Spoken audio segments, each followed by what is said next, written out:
Tout aurait dû bien se passer. Et tout avait parfaitement commencé. Jésus, l'enfant du pays, revient chez lui pour un bref séjour à Nazareth, alors que sa carrière de rabbi connaît un début fulgurant.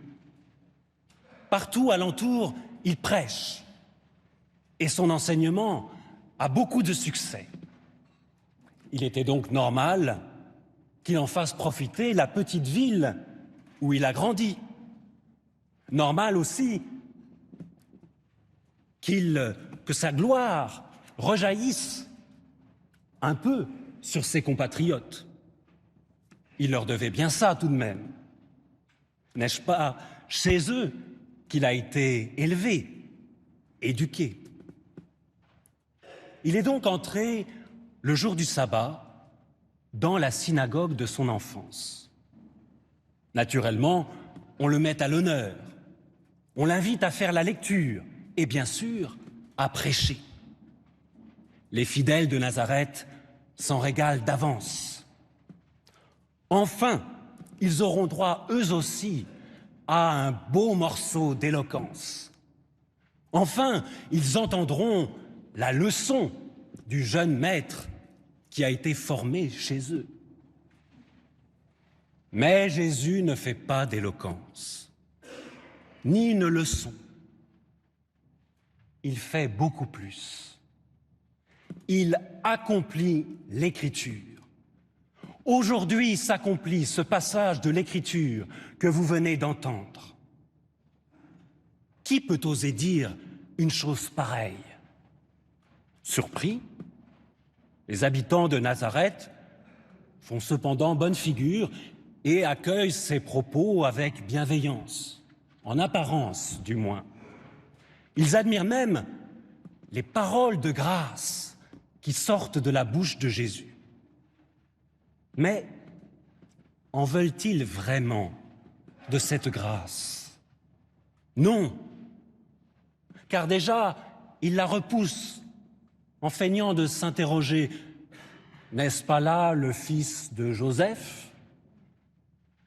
Cette question, ce soupçon, est en fait pour eux une manière de refuser la nouveauté de Dieu qui vient les visiter.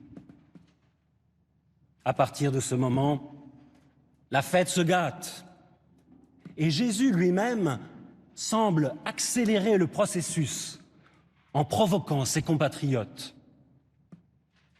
Il leur cite le proverbe qu'ils avaient sans doute en tête, mais qu'ils n'osaient prononcer à haute voix.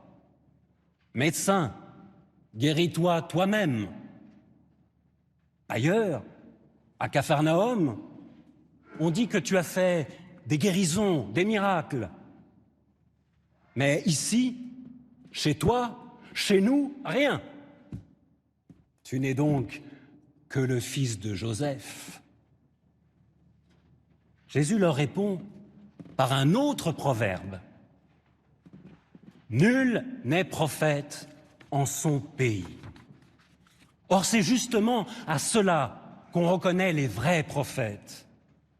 Ceux qui parlent et agissent non pour se faire admirer de leurs proches, mais parce que Dieu les envoie sur des chemins lointains, inattendus. Comme Élie, envoyé à une pauvre veuve étrangère à Sarepta, ou comme Élisée, qui a guéri le lépreux Naaman, un général syrien. Pourquoi ces déclarations? Pourquoi ces exemples provoquants? Parce que Jésus n'est pas seulement le bon élève, fils de Joseph, qui revient en arrière chez les siens pour recevoir des félicitations. Jésus est le Fils unique de Dieu, envoyé par son Père pour guérir et sauver tous les hommes.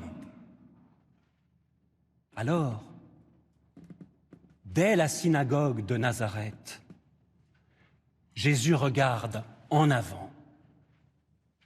Et déjà, il voit le chemin qui va le mener à Jérusalem. Quand il entend ses compatriotes murmurer entre leurs dents « Guéris-toi toi-même », déjà, il entend les moqueries du Vendredi Saint, qu'il se sauve lui-même, puisqu'il est le Messie. Sauve-toi toi-même, et nous avec. À Jérusalem aussi, les foules passeront des acclamations enthousiastes le jour des rameaux, aux cris de haine et à une furie meurtrière. Et c'est à Jérusalem que l'on poussera Jésus hors de la ville. C'est à Jérusalem qu'on le conduira jusqu'à une colline appelée Golgotha, non pour le précipiter en bas, mais pour l'élever sur une croix. Mais lui, passant au milieu d'eux, allait son chemin. Ce chemin, frères et sœurs, c'est le chemin de sa passion, le chemin de la croix. Et Jésus le prend résolument, librement. Ah, il peut nous paraître bien sombre, ce chemin. Et pourtant, c'est un chemin de salut. C'est le chemin de notre salut, car il ne s'arrête pas au Golgotha comme à une impasse. Il continue plus loin, beaucoup plus loin. Par-delà la croix, par-delà la mort, Jésus ira son chemin.